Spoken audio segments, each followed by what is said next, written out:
রাত যখন হয়ে যাবে আল্লাহ তাআলা বলেন, বান্দারে রাতের আধারে তুই যদি আমার কাছে সেজদা দিয়ে আমার কাছে কাঁদতে পারিস, তুই কি জানিস 7 সমুদ্রের পানি দিয়ে জাহান্নাম নিভবে না, কিন্তু তোর এক ফোঁটা চোখের পানি দিয়ে আমি আল্লাহ রাব্বুল আলামিন 7টা জাহান্নাম নিভাইয়া দেব।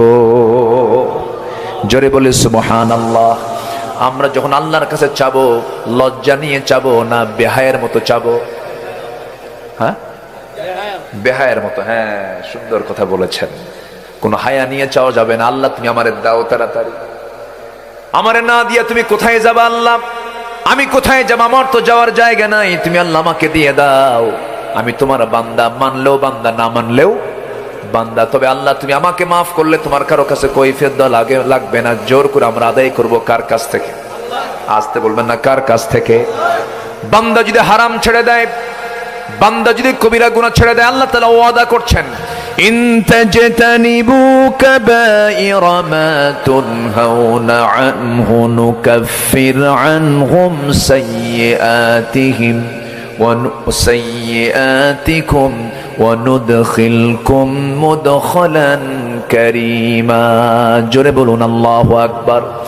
তুমি যদি বড় বড় গুনাহগুলোকে ছেড়ে দাও, ছোট ছোট গুনার দিকে আমি আল্লাহ তাকাবই না, আমি তোমার ছোট্ট গুনাহগুলোকে সব মাফ করে আমি তোমাকে সম্মানজনক জান্নাত দিয়ে দেব। জোরে বলি সুবহানাল্লাহ।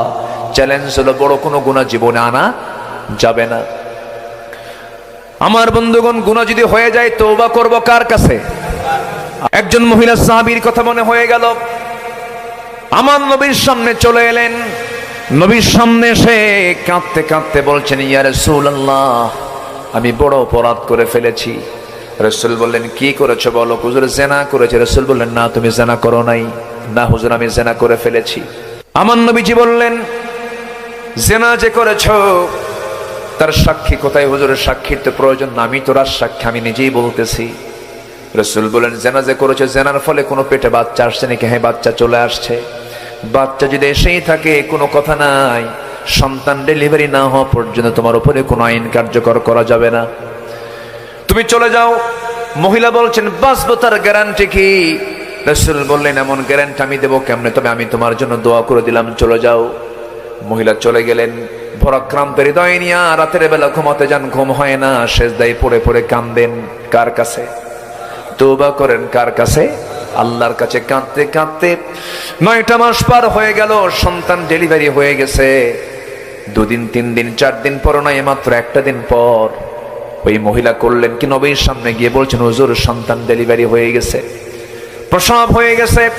আমার নবীজি বললেন, সেই সন্তানটা জীবিত না মৃত, দুনিয়াতে আছে নাকি? হ্যাঁ আছে। কোনো কথা নেই, হাওলাইন কামিলাইন, সন্তানকে তোমার 2 বছর দুধ পান করাতে হবে, যাও চলে যাও। আমার নবী যেমন সমাজ গড়লেন, এমন রাষ্ট্র গড়লেন। আসামি ধরার জন্য পুলিশও লাগলো না, আসামি ধরার জন্য জেলখানারও প্রয়োজন হলো না, আসামি নিজেই হাজির হয়ে বিচারপতির সামনে। কার ভয়ে? কার ভয়ে? মানুষ ভালো হবে কার ভয়ে? যাদেরকে শেখাতে হবে কার ভয়? না র্যাবের ভয়? কার ভয় শেখাতে হবে? আল্লাহর ভয়। আমার বন্ধুগণ, এবার মহিলা চলে গেলেন, সন্তানকে দুধ পান করালেন। সন্তানকে দুধ পান করিয়ে করিয়ে 6টা মাসের মাথায় সম্পূর্ণ টোটালি দুধ বন্ধ করে দিয়া অন্য খাবারের প্র্যাকটিস গড়ে তুলে ধীরে ধীরে বড় করলেন। সন্তানটাকে এইবার করলেন কি, দুধ টোটালি বন্ধ করে দিয়া সন্তানকে 3য়বারের মতো রাসূলের সামনে হাজির করলেন। বলেন, হুজুর এই যে সন্তান 3য়বারের মতো আসছে, আর ফেরত আমি যেতে চাই না, আমার উপর আইন কার্যকর করে দেন। আপনি আমার উপরে সম্পূর্ণ হুকুমটা জারি করে ফেলেন, সন্তান আমার দুধ ছাড়াও বাঁচবে, কারণ ওকে আমি অন্য খাবার খাওয়ানো শিখিয়ে দিয়েছি। আমার নবীজি হাতটা আগায় দিলেন, সন্তানটা কোলের মধ্যে নিয়ে উঁচু করে ধরলেন। সন্তানটাকে বললেন, ও সাহাবীরা দেখো, এই যে আমার সন্তান হাতে দেখতেছে, এই সন্তানের লালন পালনের দায়িত্ব যে বান্দা গ্রহণ করবে, ফাহিয়া ফিল জান্নাতি কাহাতাইন, আমি এবং ওই সাহাবী জান্নাতের মধ্যে এই 2 নখের দূরত্ব অবস্থান করব। কয়েকজন সাহাবী দৌড় মারলেন, সন্তানটা কোলে উঠায়া দিলেন আমার নবীজি।